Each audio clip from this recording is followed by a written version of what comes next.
Дамы и господа, президент Российской Федерации Владимир Владимирович Путин. Добрый день. Добрый день. Спасибо. Good afternoon. Thank you very much. Thank you. Dear Sergei Semyonovich, dear friends, according to established tradition, at the beginning of autumn, we celebrate Moscow Day. And from the bottom of my heart, I congratulate Muscovites on this holiday.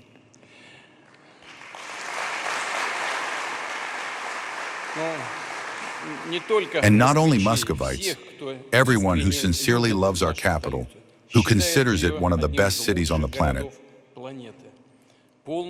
I fully agree with this assessment. That is indeed the case.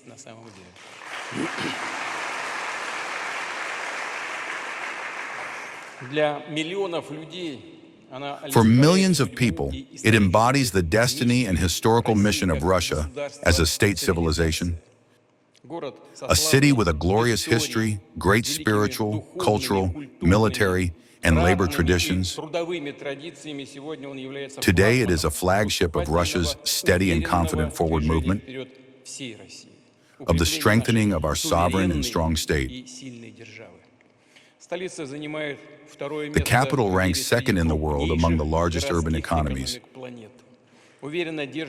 confidently charting a course toward the future, laying a solid foundation for our success for years and decades ahead.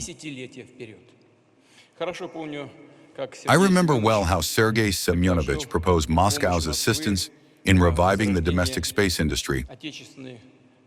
That was quite recently, just a few years ago. Now, through the efforts of the capital's architects, builders, and the state corporation Roscosmos, of course, the National Space Center has been built in Moscow. Now, Sergei Semyonovich and I will go and see what it looks like. It is a true command headquarters of Russian cosmonautics, a fully developed engineering and technical complex that unites science, education, and production into a single whole. And without a doubt, it strengthens Moscow's role as the country's most important platform for accelerated technological, industrial, and scientific development. Now, the main task is to use to the fullest the capabilities of the new Space Center and the entire infrastructure of the capital to help realize the bold, daring, without any exaggeration, ideas of the young generation of researchers and engineers to join forces with companies, universities, and enterprises, not only from Moscow, but also from other regions. In short, to do everything so that Russia remains among the leaders in the exploration and study of space, in creating solutions for other, including still emerging, industries of the 21st century. And in this regard, it is important that in the capital, innovations are tested under real conditions, which opens a fast path to the application of advanced products in urban management, in transport, in education, and in healthcare. We know very well we have always had such a problem. We would invent something, talk about something, describe something, and then wait decades for implementation. And these implementations would appear somewhere abroad. We have known this very well since school days. In Moscow, everything, thank God, is different. In Moscow, implementation happens quickly, and that cannot but make one happy. Thank you, Sergei Semyonovich.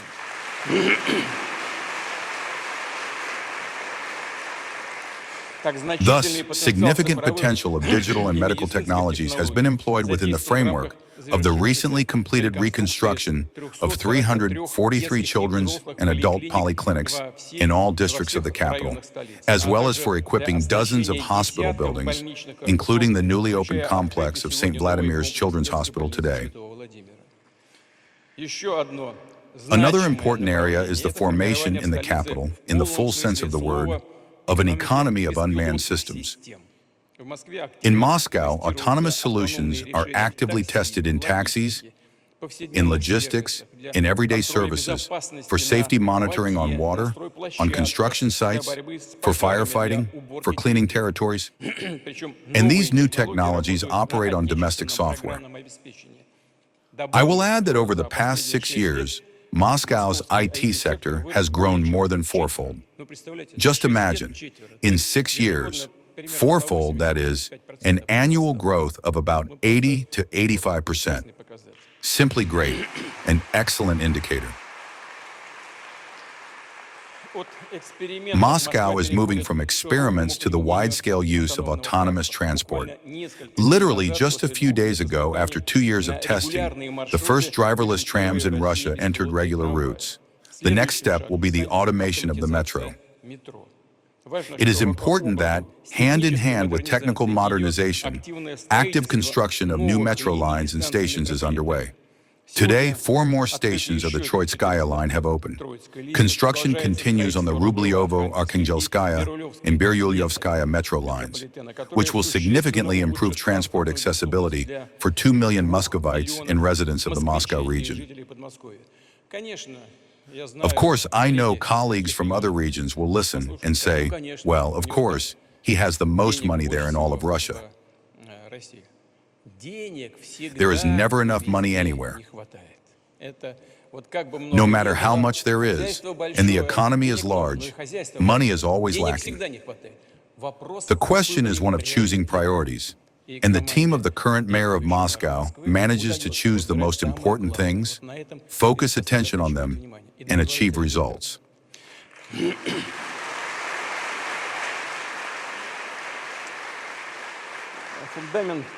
The foundation of the capital's steady progress is laid already in school, and therefore it is natural that creating conditions for the harmonious, all-around development of children, preserving their health, is at the center of the special attention of the government of Moscow.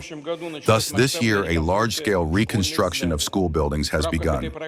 Within the framework of this program, modern sports halls and open-air grounds, educational laboratories, and IT classes will be created. This is about forming a fundamentally new, modern educational environment for Moscow's school children and teachers. To improve the quality of teaching mathematics and knowledge of the world around them, new educational courses have been introduced in Moscow schools since September. They will help children already in the primary grades to learn to explore and experiment, to develop logical thinking, to solve non-standard tasks. In education, as in the sphere of culture and art, Moscow is implementing truly serious, significant projects. They are intended to become a source of advanced experience for the entire country, to serve the tasks of upbringing and enlightenment, of strengthening a sovereign worldview, of promoting our traditions and values. A world-class film cluster is being consistently formed, intended to accelerate the development of the entire domestic cinematography. Facilities of the Moschino Film Park are being built and put into operation, and soon the revival of the historic Gorky Film Studio will be completed. Exhibitions, lectures, concerts, festivals, and sports events are becoming an integral part of the daily life of all generations of Muscovites. Together with business and enterprises of the creative and cultural industries, Moscow is forming a special, unique atmosphere. A mood in the city, a city in which one wants to live, study, work, and have one's own business, be proud of the past, and, together with all of Russia, confidently move forward.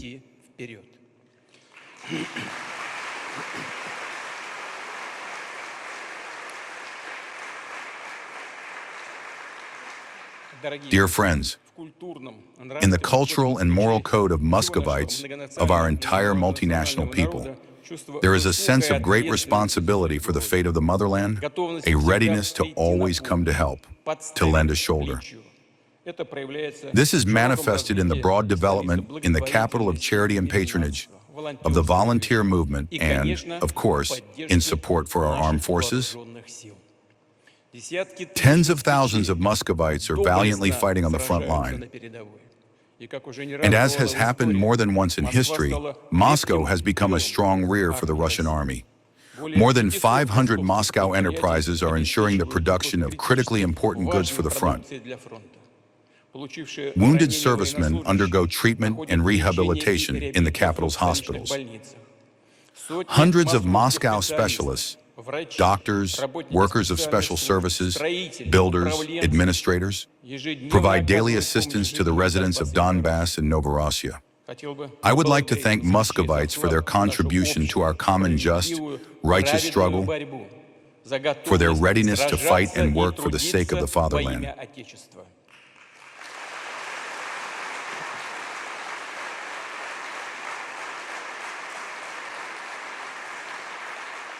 It is precisely the will and energy of the people that make it possible for the capital to compete worthily with the largest cities of the world, to create technologies of the 21st century, to transform the city, the capital's streets and districts, and to successfully solve social tasks. I am convinced that Moscow has every opportunity to reach qualitatively new frontiers, to ensure confident, consistent, and long-term development. I am convinced that this is exactly how it will be. From the bottom of my heart, I wish the residents of the capital great achievements, victories, health, and optimism. And to the mayor of Moscow, Sergei Semyonovich Sobyanin, and his creative, purposeful team, I wish to set new tasks and achieve even more ambitious goals for the benefit of Moscow and our great motherland. Happy holiday, dear Muscovites.